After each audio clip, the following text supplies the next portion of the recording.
Um, Thank you so much for finding us. We are the TLC's Professional Development Series. We'll have a little bit more on that in a second, but I want to begin today with a land acknowledgement.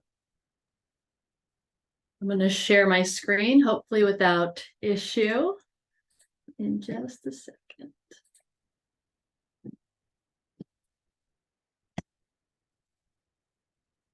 Can everyone see the black screen right now? Okay.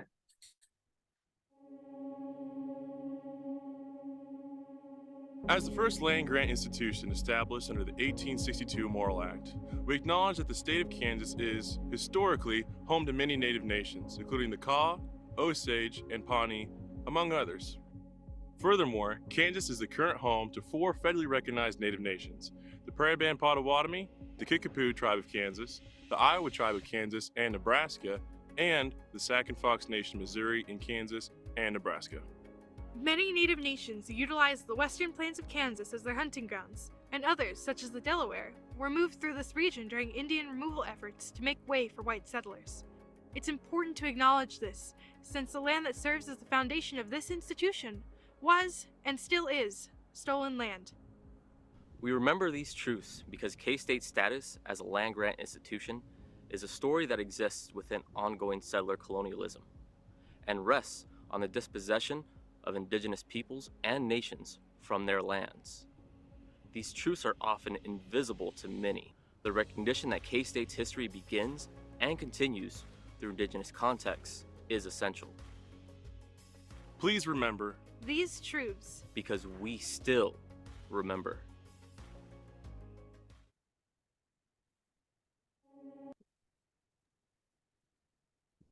Thank you. Today is the first event of our TLC Professional Development Series. We will meet in real time over Zoom, the same Zoom link that you had to get into this meeting, every noon. If you can't be here or you have colleagues who can't be here, we also record these for asynchronous viewing. These will be posted on the TLC website, probably later today, but definitely by tomorrow. So if this is something that, you have a colleague who teaches at this time or can't make it for whatever reason, this information is available for them too. We also have the opportunity for you to earn TLC Professional Development certificates, either as a faculty staff member or as a graduate teaching assistantship. And my colleagues just dropped the link to that information in the chat. You also have the opportunity to apply to be a TLC fellow, and the information is also available at that link. We have events every week, and this week I am very excited to get us started. And I'm now going to share my screen, which is going to be the hardest part of the entire presentation. I can never get this in under about 30 seconds, but we'll see.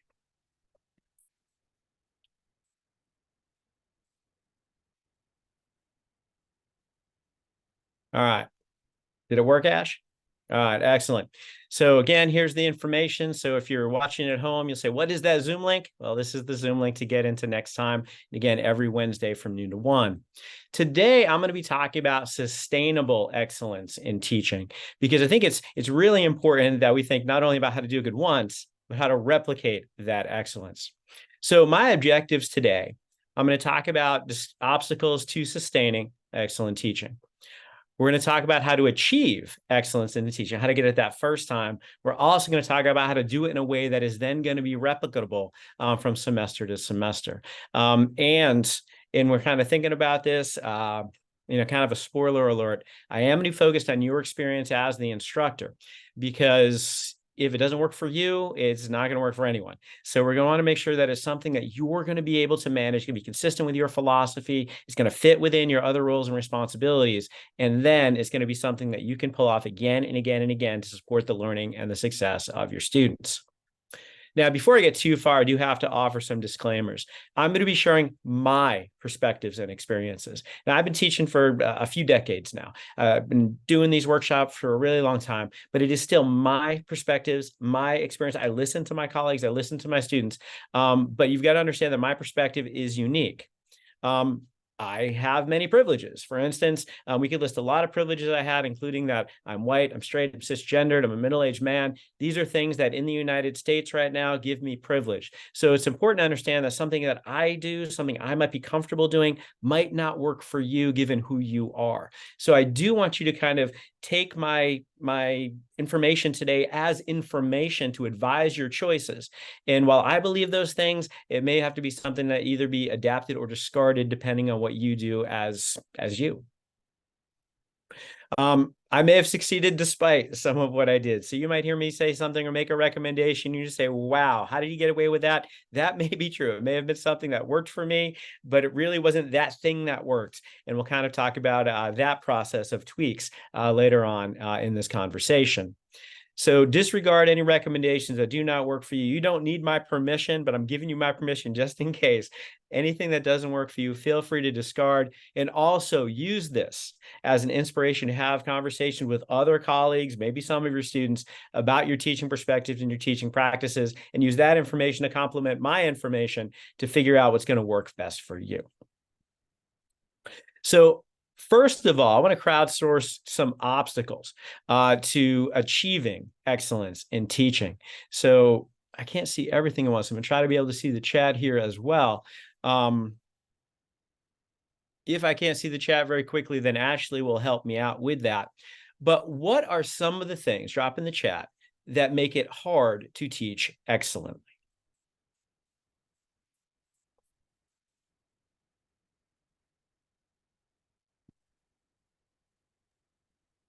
All right, and I found the chat. Yeah. So we've got time, we've got competing priorities, we've got not knowing what excellent teaching is or looks like. And by the way, it might look different in different cases. Having a lot of responsibilities, teaching a new course or being burned out, having multiple responsibilities, having lots of time. All right, this is good because one of the things that I'm going to be talking about here are ways to potentially make excellence in teaching more efficient. I don't like using efficient sometimes because I think sometimes it sends the wrong message that we're more focused on speed than we are on quality. That's not the way I'm going to talk about efficiency.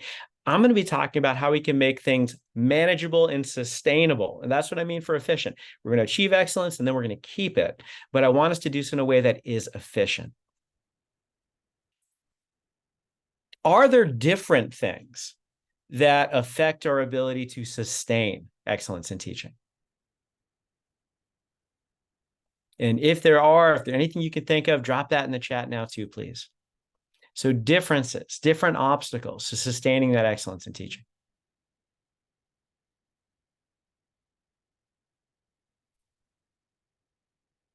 So energy over time, staff shortages, absolutely. So tenure. Whoops. Oh, lots of things came in. Excellent, excellent. Tenure faculty being fired, impacting general instructor morale across campus. All right, so anything that would potentially, and I actually understand some of the context that person might be referring to, say, with our colleagues at Emporia State, for instance. So kind of talking about the other kinds of morale issues that may happen on a campus, the other kind of systemic things that may be affecting morale on campus could also intrude our ability to be excellent and sustain that excellence in the classroom. All right, we got new groups of students. What might work in one cohort might not work in another. We got a constant need for change, not only with technology, but as information changes. And we've got tech changes, resource changes, keeping the curiosity alive. The things that are interesting to me as an old guy might not be interested to my students who might be 18 years old sitting in my class, in a college class for the first time. So understanding that. Global issues of doom. I'm not sure I could say anything more pessimistic than that, but I know exactly what that means when we think about that, right? Everything seems to be on fire, and trying to sustain excellence and to inspire excellence in our students is hard to do in that kind of situation. And then the potential that maybe the systems that are supposed to support us, maybe that leadership isn't doing what they could do to support us. All right, so we have had no trouble identifying ways that it might be hard to achieve teaching excellence and to sustain that. So what I want to do is I now want to talk obstacles in mind. How do we do this? And if you're kind of watching time, one of the things that I really pride myself on is get my talks done before time is out. All right. So the first couple of points is going to be a top 10 list. Are going to take longer than the rest. All right. So as you're kind of saying, oh my God, he's only done one and we're like 15, 20 minutes. That's okay. I understand it. So there's a plan involved because the first ones are actually the most overarchingly important And then the others become more operational and specific.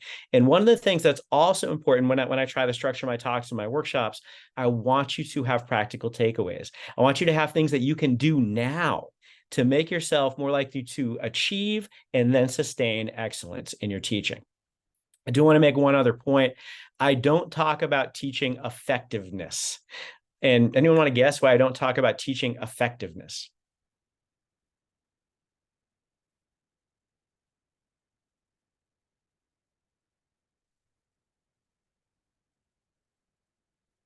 Because we can't control the impact, we can only influence it. Okay. That's possible. What else? And I know a couple of you actually know the answer. How is it measured? Yes, measurement is hard. How do you define effectiveness? What might be effective for some is not effective for others. Definitions of effectiveness vary. My biggest issue with effectiveness is it's not what I'm striving for. I think that sounds like too low a goal. Effective to me sounds like mediocre. It sounds like adequate. What I'm shooting for is excellence. And whether or not I ever achieve it, I think that's the target that I try to set for myself and for my colleagues. I want us to strive for excellence. And if we get to excellent, then effective was achieved along the way. So I think, and that conceptualization really works for me to inspire me to be the best teacher that I can, that I think in terms of excellence, not effectiveness. If that works for you, great. If it doesn't, that's one of those things that you can discard. So now I'm going to talk about 10 ways to promote and sustain your excellence in your teaching. The first of these is to develop and refine an excellent teaching philosophy. Now, many of you have been hired by K-State to teach. So at some point in your career, you probably wrote a statement of your teaching excellence, or a statement of your teaching philosophy. And one of the issues that I sometimes have is I read those statements, and they're often pretty good, but I don't see anything about what the instructor does in their actual classroom to turn those words into actual practice. So I don't want this just to be a collection of buzzwords. I don't want you to just say, I'm supposed to say active learning, I'm supposed to say engagement, I'm supposed to say community, I'm supposed to put learning in there a whole bunch. Rather than do that, I want you to develop something that is unique to you that will actually emerge in your classroom in operational ways, because teaching starts with teachers.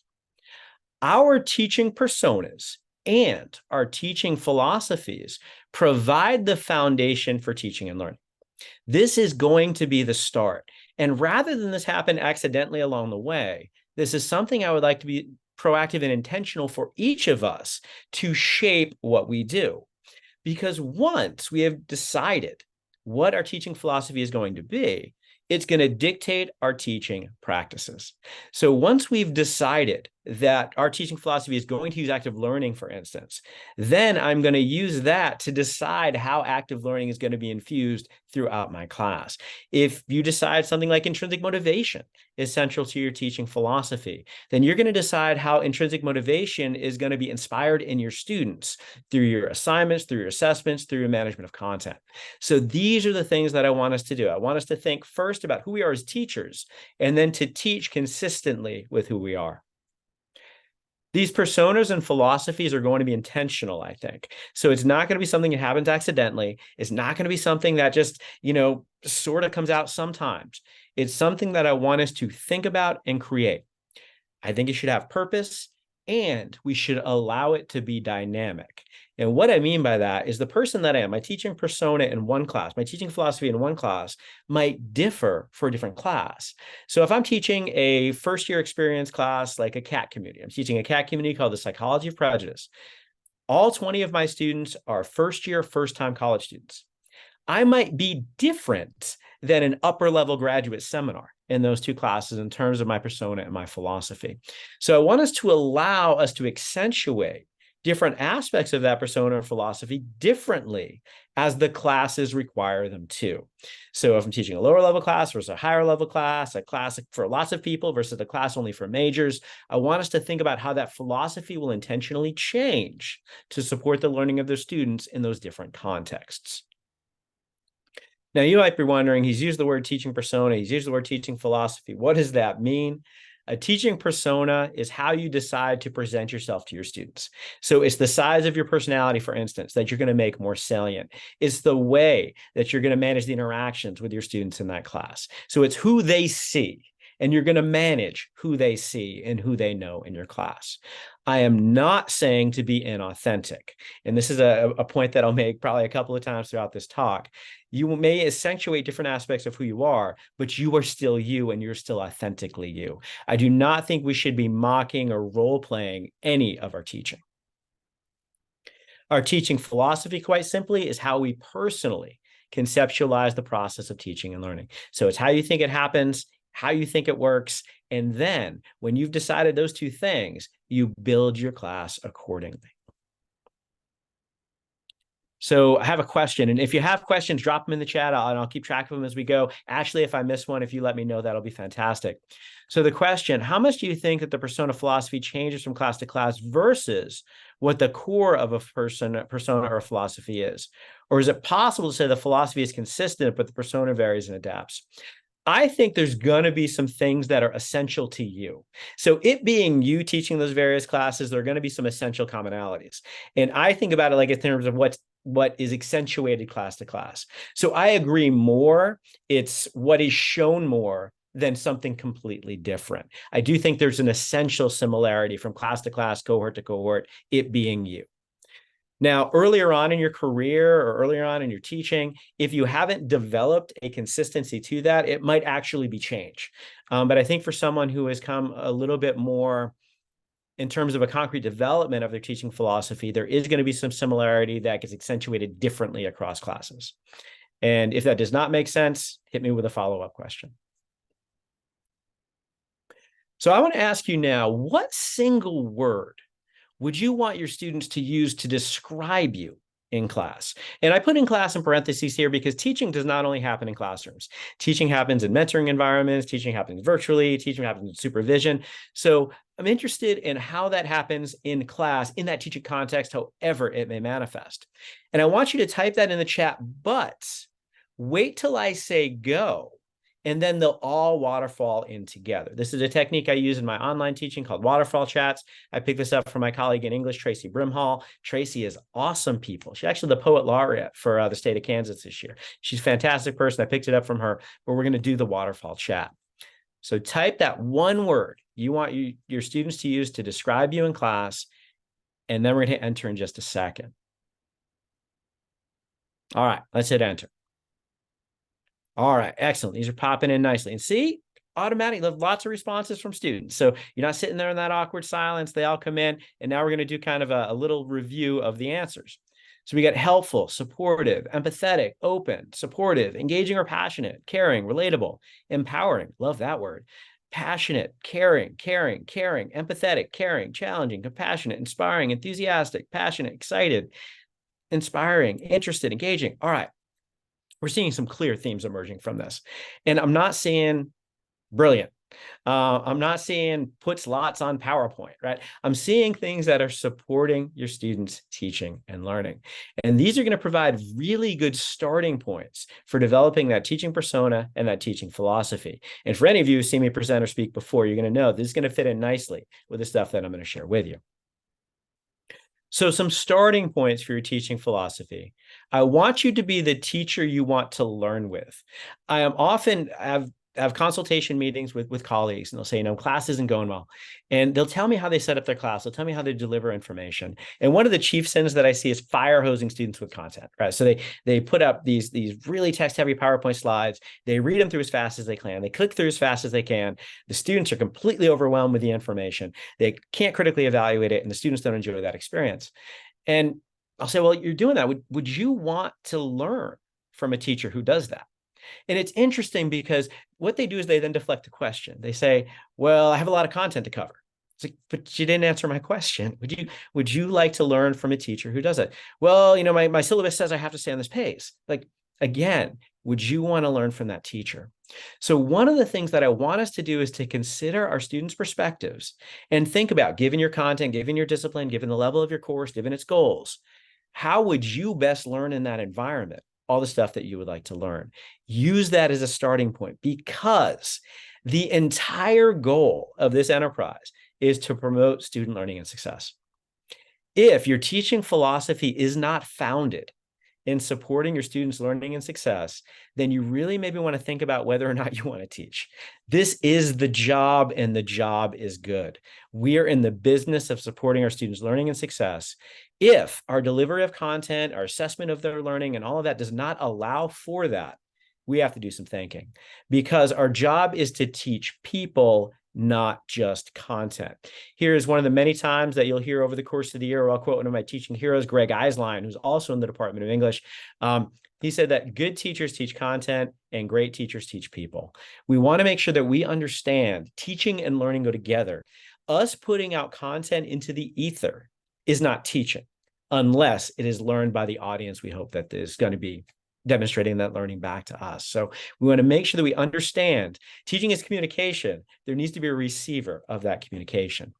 And when we're teaching people, we're teaching whole people. One of the mistakes I think we sometimes make is we sometimes forget that our students have a lot of other things going on in their lives.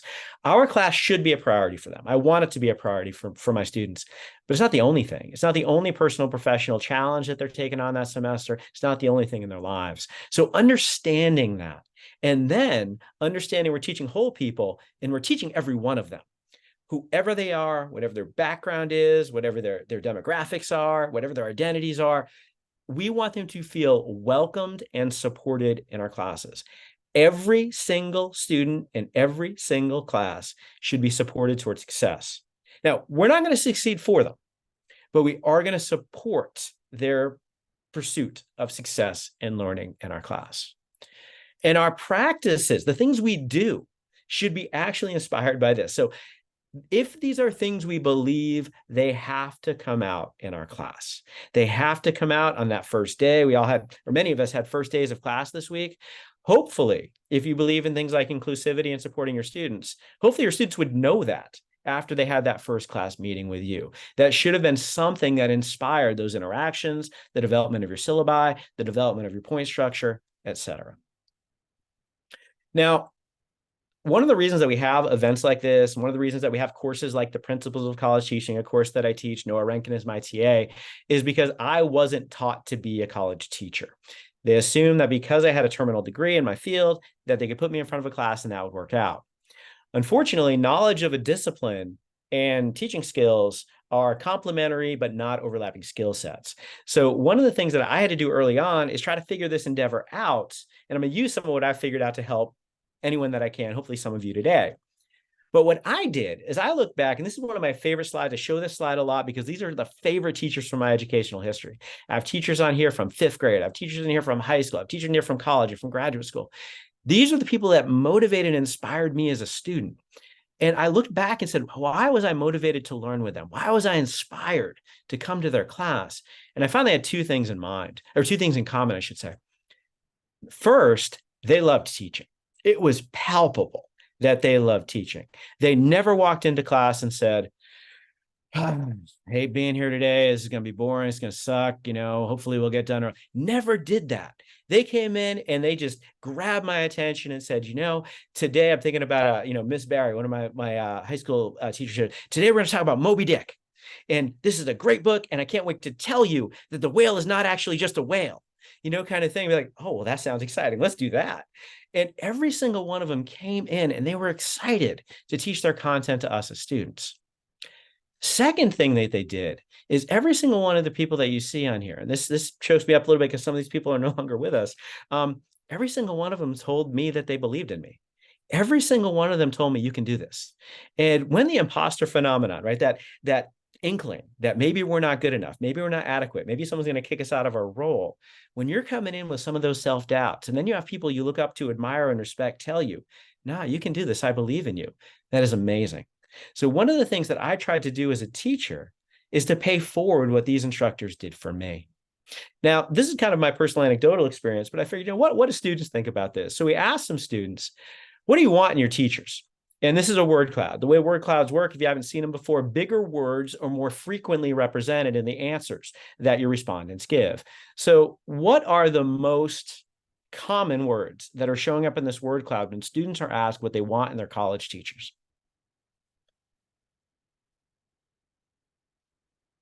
And amazing, Graciella's last answer about how they wanted to describe her as a teacher is the biggest word. So if you're wondering, oh, someone already answered that. Yes, Graciela looked into the future 6 minutes ago and said understanding. So understanding was the number one thing that students said they wanted in their teachers in this study. What are some of the others that show up on this list? And you can drop in the chat, you can unmute and talk, whatever's comfortable with you. All right, we got caring on there. What else do we see? We've got helpful on there. Then we got things like patient and funny and nice and smart and intelligent and knowledgeable. We do start to see some of those. We got loud on there somewhere?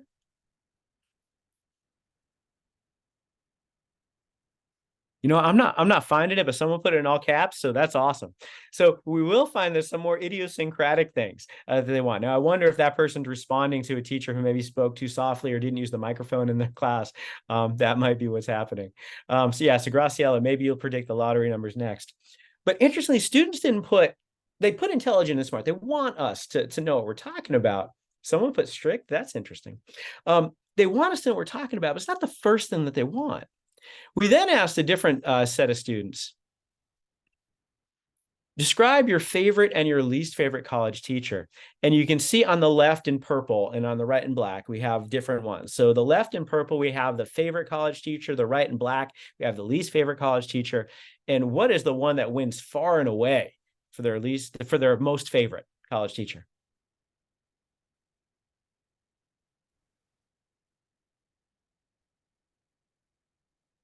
We've got fun, right?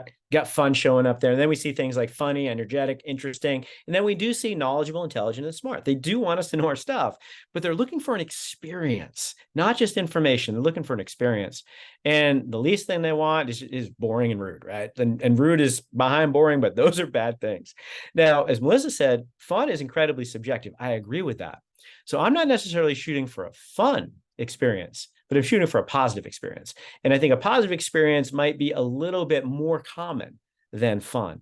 So what I did is I've taken a lot of my own anecdotal experience. I've been to a lot of workshops. I've conducted studies on these kinds of things, and I've developed my teaching philosophy. I'm going to use this a little bit more as a starting point as well as we continue our conversation. My teaching philosophy is something we call trickle-down engagement. It's where we get the term engage the sage from. And engage the sage, by the way, is wordplay. If any of you are familiar with some kind of different pedagogical styles and the terms that people use to describe them, you may be aware of something called sage on the stage. And sage on the stage is a teaching style where you put a really knowledgeable person in front of a room and you have them talk. That's sage on the stage. And then someone said, well, maybe what we should do is put that person on the side. So you can put the sage on the side or the guide on the side. Well, I'm saying that either which way, the person who's teaching the class should be engaged and completely involved in teaching the class. And what we can then do is, if it's going to be the person teaching the class experience is guiding this whole show, let's focus on that experience. Because I think when we're setting up our teaching to be awesome for us, some of those fatigue issues, some of those morale issues, some of those motivational issues might be a little bit lessened if we're focusing on making it great for us first. So the trickle-down engagement model, very complicated model, I said sarcastically. Teacher engagement is going to lead to student engagement, is going to lead to student learning. This not only has come an anecdotal support, we have empirical support and published studies on this. When our students see us as being engaged in the enterprise of teaching, they themselves are more likely to be energized in the process of learning, and they do better, significantly better on a lot of different assessments. So this is going to be an awesome thing that I use to create my teaching practices. And this may or may not work for you. So what we did is we developed a more general foundation for our teaching philosophies that we think we should bring peace to class. Now, anytime you see this kind of lighter purple type of thing underlined, that's a hyperlink. And one of the things that I'll be happy to do is to share after our conversation today, my slides with anyone who wants to hit those hyperlinks, which will take you to a video with more information. And you're going to have lots of slides with lots of hyperlinks. So I hope lots of you take us up on that opportunity. I think, though, that all of us should try to bring peace to our classes. I love the idea of bringing a tranquility, a community, a safety, a welcoming and acceptance to class. I love what that word peace conveys, but it's also an acronym. I think we should be bringing preparation. We should know what we're doing. We should bring expertise. We should know our subject. We should bring authenticity. We should be real life human people. And I think we should use our humanity as a basis for connecting to our students and inspiring them to learn our content. I think we should bring caring. And given the answers that y'all gave me about how you students want to describe you, that looks like that's going to be consistent with what you want. And then I think we should bring engagement. I think if we're striving to bring those 5 things, you're on a good path to deciding your own specific and unique teaching philosophy, because how you do that might be different than how I do it. But I think these are going to be relatively common goals. When we've developed that teaching philosophy, we're going to let this dictate our teaching practices. So we're going to make sure it emerges. If, for instance, the personal development of my students is important in my teaching philosophy, then my students should do things that personally develop them in my classes. So that philosophy has to connect to and inspire your practices. I think then you should teach your various courses in similar ways. When you find a structure, a set of policies, a set of assessments that fit your teaching philosophy, then I think you should adapt and adjust them for various classes. So there might be things that you really, really like to do with your students in a low-level class. You might find a way to adapt that to your teaching philosophy for a higher-level class as well. So you're not always reinventing different unique classes. Once you find a consistent philosophy, I think that philosophy can be nicely adjusted to lots of different kinds of teaching contexts. So we kind of talked a little bit before about you being you. You are now more consistently you, doing more things that are more consistently your things. You're just adapting, maybe leveling them up, leveling them down, changing the target for those different classes. And what this does is it makes that intimidation of a new preparation, for instance, as someone mentioned prep in a new course, it makes that less intimidating because you have a shell to start from. I'm not saying every class is cookie cutter. I'm saying there's some approaches that might work from class to class. And I think that's the first of the 10 ways that I would say for both achieving and sustaining your teaching excellence is figure out who you are, and then figure out how who you are is going to show up in your class. After this, we're going to get a little bit more logistical in operation. So number 2 is to use your resources. Now, when you say using your resources, there's a lot of resources. Number 1, you got mentors and colleagues, right? So other people in your department, other people in your professional circles and networks, ask them stuff, ask them for advice, ask them for materials, bounce ideas off them. One of the things that I love most is talking teaching. So when people say, hey, can I run an idea by you? I'm going to do this new thing I've never done before. What do you think? I would love to hear about that. I would love to talk to you about that. So talk to people and get their advice. And I highly recommend talk to the people you respect most about teaching. Talk to your teaching heroes. And I find that when I talk to my teaching heroes, I not only learn a lot of stuff, but I also get to understand that my teaching heroes became heroes through trial and error and through making mistakes and through failing and through doubting themselves and continually striving for excellence. And that makes me feel better about my own continual striving and the failures that I encounter along the way. Reach out to the TLC staff. One of the things that we're real good at is if we don't know the answer, we might know someone who does. So we can kind of connect you around the university if you have other resources that you might need access to. We're going to offer workshops and professional development events, but so are your conferences, your departments might, other colleges might. So find and go to those kind of things, because I found just sitting in the room and hearing people talk about excellent teaching was hugely helpful for me. And then lots and lots of video resources are available, and we'll talk about some of the ones that we provide here in just a second. I will not give you enough time to read through all of these. I'll just kind of put it up that our TLC Professional Development series is completely planned out for the fall semester. We got lots of awesome things going on here. In particular, though, I want to talk to you about some chats. There's a chat on the 30th. There's a chat later on in the semester as well, as you can see here. And I think that one actually might be October 4th, though. I think we had a slight shuffle in our schedule.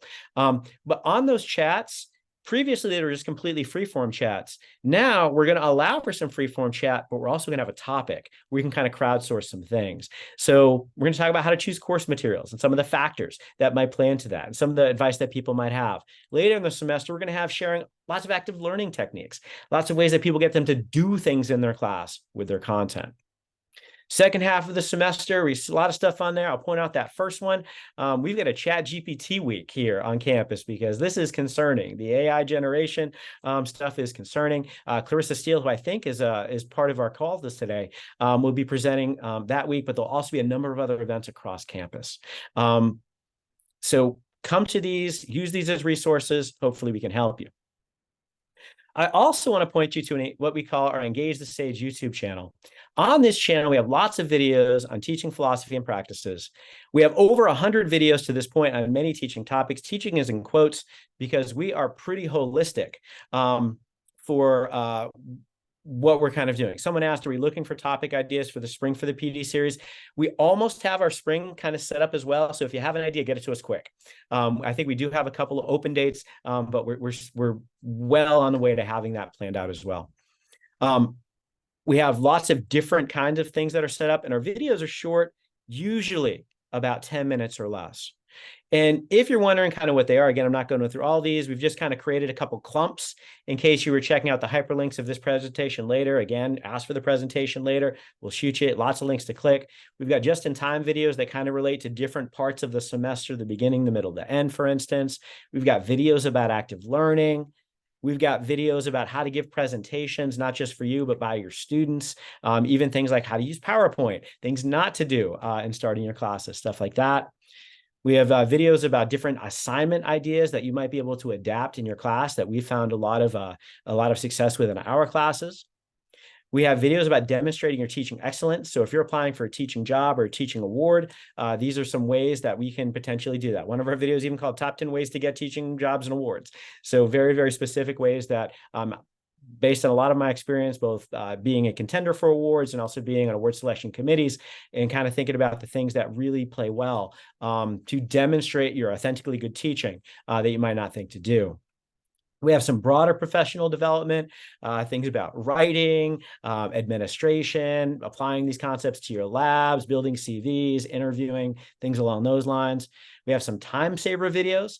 We never have enough time. That was something we talked about a little bit before, but even things like getting the maximum of our students in productive procrastination. Maybe you need a pep talk. We get a number of those too. Things like Excite Nerve, things to do during the grumpy time of the semester, things to do when you're having an off day in class. And we also have a number of student-facing videos that you can share with your students, and that might be helpful. We share this with our students as well. The one that is not hyperlinked comes out tomorrow. And the one that comes out tomorrow is Top 10 Ways to Succeed in College Classes as a Student. So this might be some things you might want your students to know to help them out. But we also have things about writing personal statements for graduate school, requesting letters of recommendation, etc. And then we got some fun ones.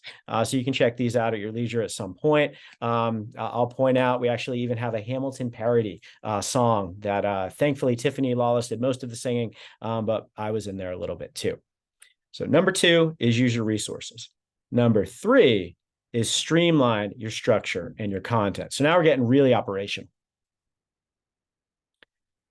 When we streamline our structure, we're talking about having, this is one of the things I absolutely recommend, is having recurring assignments on a regular schedule. So things like weekly reflections or every week missions or something that happens every other week, but make it really regular and really predictable so that students know how to do it. When it becomes predictable, it becomes less stressful. When people are less stressed, generally it's going to improve their performance. So I'm talking about creating a rhythm for your course that you can appreciate, that you can get used to, and your students can get used to. I'm also going to make a super specific recommendation. This is something that I found a lot of success with in my classes, is I base my classes on 1,000 points. The way this works is once you get 900, you have an A. If you only get 800, that's a B, so on and so forth. But I find that students, number one, many of them struggle with math. They struggle to understand how much something is worth. If things are based on a 1,000-point system, the percentage in weight is really easy to discern. I had previously used a 100-point structure. And what my students told me is that 100 points wasn't enough to inspire them to work hard. I made it 1,000 and that complaint went away. I didn't change anything else other than I added a 0 to everything and multiplied everything by 10. And I found that for me, in my experience, this is a really, really nice, easy, streamlined structure that you now know what everything is worth, and it adds up to a psychologically satisfying number.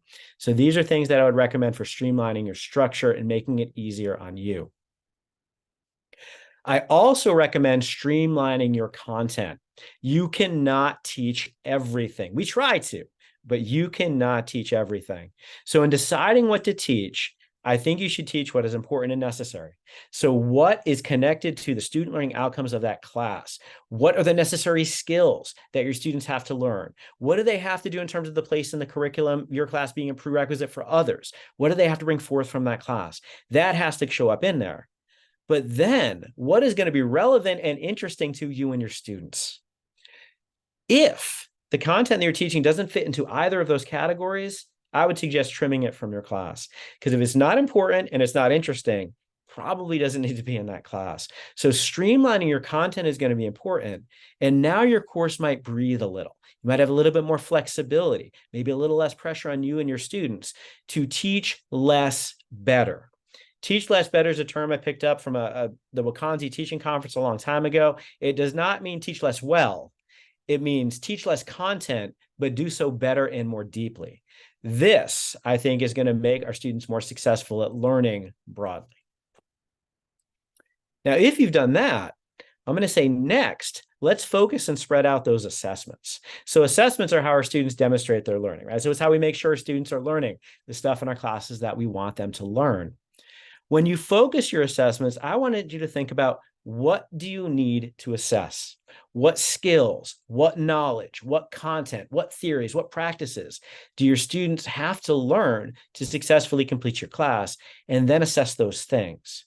When you're assessing those things, do so directly, fairly, and as succinctly as you can. And I'll talk more about that last piece here in a little bit. But don't try to sabotage your students' performance. Don't try to make those grades lower. Teach what they should be learning and test what they should be learning. I'm not saying exactly teach the assessment in an unfair way. I'm saying teach the assessment in an appropriate way because it's what your class is supposed to be doing. Further, make these valuable. Make these things that your students know why they're doing them, and they're excited to do them because they know it's connected to the goals they have for their learning that semester. If they don't know why you're doing it and you don't have a good answer for why they're doing it, that's going to be a problem. I also think be explicit with that reasoning when you give the assignments to your students and make them exciting for you. So if we're talking about sustaining excellent teaching, there is a grind to teaching. There's a grumpy time of the semester. Right? The 2/3 of the way through the semester, we're getting overwhelmed. We got a lot of stuff coming back in. If you're excited for those assignments to come back in, it's going to make it easier to process them. So make this about your experience in seeing that learning happen. Then spread them out. I'm a huge fan of more frequent, lower stakes assignments. So that weekly routine, for instance, rather than a midterm and a final only. So having those more frequent, lower stakes assignments is going to be important. And you might say, well, I need higher stakes assignments. That's great. Use those lower stakes assignments to scaffold to the higher stakes assignments. Because one of the things we want to do is supporting our students' teaching and learning. It's easier to sustain your motivation when your students are learning successfully. So help them do that. When you can, allow your students some choice about which assignments they're going to do. Maybe this is something I do in some of my larger classes. I only assign certain batches of students the assignments at different times. So for instance, I have a study guide assignment in my general psychology class. Half of my students do it for one exam, the other half do it for a different exam. So rather than having to process all of it at once, we process half at a time. So this might be something you have kind of a rotation that makes it easier for you to stay up on that class. Understand, everything you assign will come back. And when you are writing that syllabus in August, understanding that you do not want to overwhelm your December is going to be important. Because if you have 2 papers, a final exam, and a project coming in for every one of 50 students in the couple weeks of December, not only is that going to be awful for them, that is going to be awful for you. So understand those assignments are coming back. And hopefully you're seeing that my information is scaffolding, because when you're giving those assignments, I want you to focus on getting the maximum from your students. When I say get the maximum from your students, what I mean is shorten the assignments. Give them maximum lengths, not minimum lengths. Very, very specific logistical recommendation I'm making here, and I love this. Rather than saying the paper in my class might be, for instance, at least 5 pages, what I will say is a max of 3. Now, I might think they need about 5 pages, but when I give them a max of 3, what they will generally have to do is write a paper that is too long and revise it. What I will be grading is a shorter, better draft. This is going to take less time in 2 ways. Number one, it's less time because it's fewer words, fewer pages. Number two, it's better. I have to provide less critical feedback. So what happens is this is win-win. It's shorter for me, it's better for me, and my students more successfully demonstrate their knowledge. This is one of the easiest teaching hacks that I've been recommending over the last several years, is give your students maximums and make it a little shorter than you think they need. This is going to shorten your grading time, make that grading more successful, and your students are going to do better on the assignment. And I've never had a student really complain about passing in short assignments. So these are things that I want you to think about. How can you get at the essence of their learning? Now, one of the ways you can get at the essence of their learning is to use personalized assessments. What I mean by this is have your students introduce themselves into their assignments. Have them be more applicable to their lives, to their professional goals, or any of those kinds of things. So rather than have every student writing the same term paper, give them some personal aspect of that term paper, some application, some new creation of that term paper. And now every paper you're reading is more interesting. And it's harder to cheat because they're not all doing the same thing. You can crowdsource examples for your class because they're providing maybe some media examples or their own personal anecdotes that you can then use to teach that content in more interesting ways to your other students in later semesters. So it helps you sustain that. But best, it deepens the learning for the students. What this now does is they're moving up Bloom's taxonomy from that regurgitation and memorization early on to the creation and application of that material later. So this is all the win. All right, we got a couple questions. Let me check what's going on in the chat real quick. Someone said they found that minimums are usually helpful for first-year students. Can you provide some insight for why you believe maximums are useful for these students? I think that maximums are really, really useful if you give them clear ideas about what's supposed to be in the assignment. I find sometimes with first-year students, they don't know what's supposed to be in the assignment. So if we're very clear in what the assignment should include, what the information should be, how the rubric is going to be applied to the assignment, I found that maximums are good for all students. But if something is a little bit more nebulous and vague, giving them a target point for how long it should be, I think would be helpful. Someone else asked, how do you handle when students hand in the longer assignments? I tried giving the maximum. Many students turned in longer assignments consistently. In my class, I just wouldn't accept them. So what happened is either they would get no credit or they would have the opportunity to shorten and repass it in, depending on what semester I was teaching and what level. Earlier on in the curriculum, first-year students, maybe I'm a little bit more forgiving. Later on, it would be more of a maximum. And when I'm doing maximums with, say, upper-level undergraduates or graduate students, when you submit a grant, when you submit an article for peer review, we have maximums that we cannot violate. So I use that as kind of career preparation for that in that way. That's a great question. Now, I want us to infuse empathy in our classes. I want us to think about, and you've heard me say this a little bit, I want us to think about how our students are going to experience our classes, the challenges that could present themselves to them, the things that are going to support their success, the issues they're going to have, and then proactively support them. We have a number of videos on this, and I'll let you check out these hyperlinks at your leisure, but I think we can infuse empathy into all aspects of our course. We can put empathetic syllabus statements, the way we create our course policies, the way we approach Zoom, the way we structure those assessments and spread them out. All of those things we can set up to be supportive and develop community. When you set up your class as something that's supportive, where you have a learning community, your students are probably going to be more likely to attend. They're going to be more engaged when they attend, and it's going to be more fulfilling for you when you attend.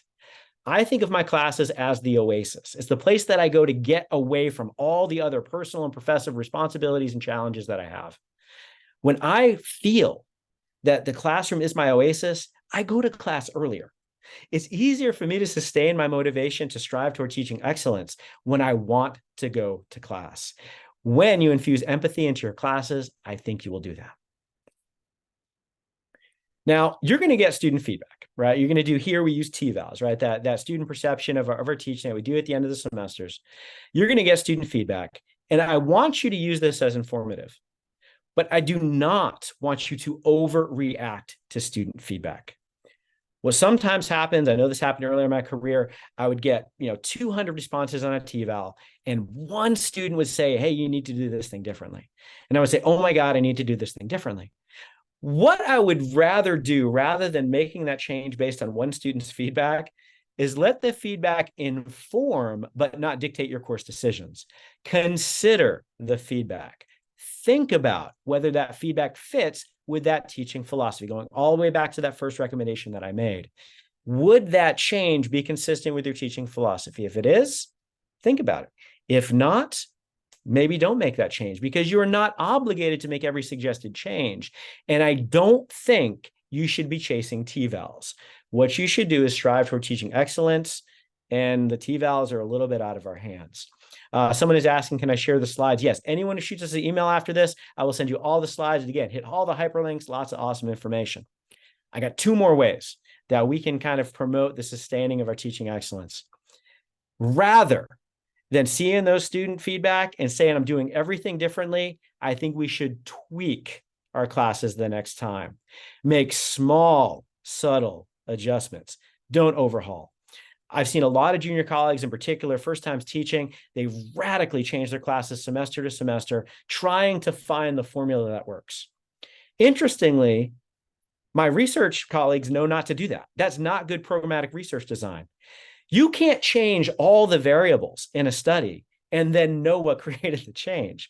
So what we need to do is we need to isolate and adjust and tweak and understand that the achievement and sustainment of teaching excellence is a horizontal goal over semesters and years. So we're going to play the long game here to achieve and sustain teaching excellence. So I'm a huge fan of tweaks. I am not a fan of overhauls, and tweaks are a lot more sustainable.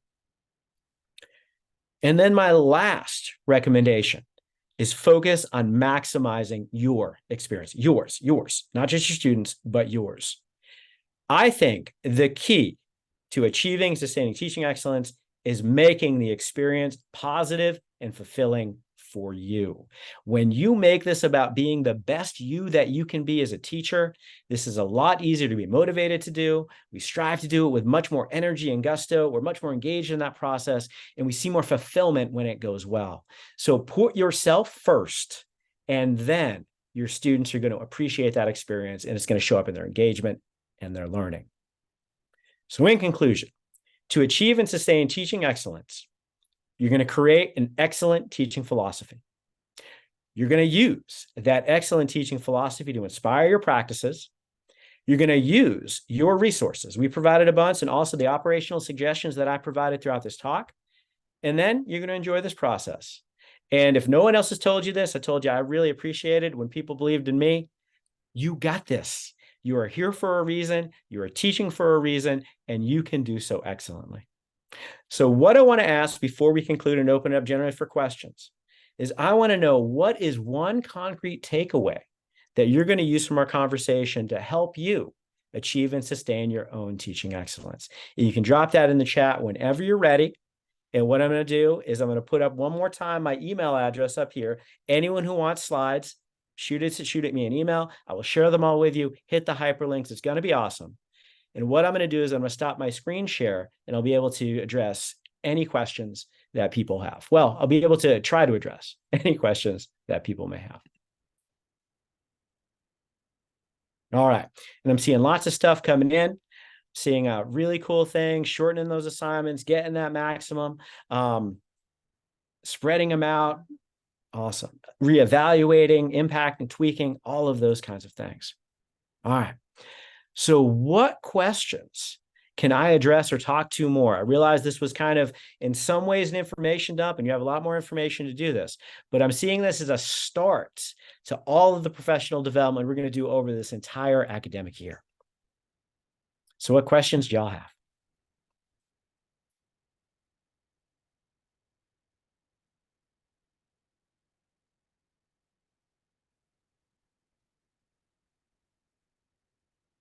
So I see, actually, I'm going to raise a point that I see in the conversation. Someone talks about point deductions.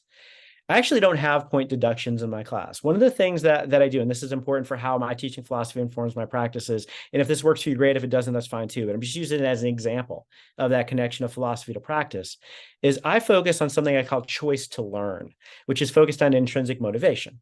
My students are adults. They're making decisions for themselves. So my classes have no requirements. What that means, though, is you're starting. I had this conversation with my class yesterday. You're starting with 0 points. You have an F in my class. And over the course of the semester, I offer opportunities for you to earn points. So for instance, my general psychology class, I might be offering an opportunity to earn up to 180 points on an exam in the 4th week of the semester. If you choose to take that opportunity, you can earn up to 180 points. And these are the things I would recommend you do. I'd recommend you attend class. I'd recommend that you read the textbook and all of these things. But if a student ever asks, do I have to? My answer is always no. No, you don't have to. You don't have to read. You don't have to come to class. I recommend it. If it's consistent with your goals of learning and succeeding in this class, then I would recommend coming to class. I would recommend taking notes. I would recommend asking questions when you have them. And I would recommend taking those opportunities to earn points. But my students never lose points. They never lose their A. What they do is they accumulate points. And as they accumulate at least 900 points, then they get an A. And they know all the point opportunities over the course of the semester. So it's not kind of a shopping list where they just accumulate free will. There's a structure to that. And it's relatively streamlined structure. But there are never deductions. Because what I want to do is I want to put myself in the position of supporting their acquisition of points in learning over the semester, not being the adversary who takes them away. So having a student say, do I have to? And me always say no, but I recommend it because I want you to succeed, changes the tenor of our interaction. So that's something, if it works for you, I'd think about doing, but someone said you don't have weights on different types of assignments. I have different points. So not every opportunity is worth the same number of points. So a weekly reflection might be an opportunity for 10 points. An exam might be an opportunity for 180 points. So there's going to be quite a bit of variability in what those opportunities are like, but they know them all from the first day. There are only 1,000 points available. So they've got to be kind of judicious in their selection.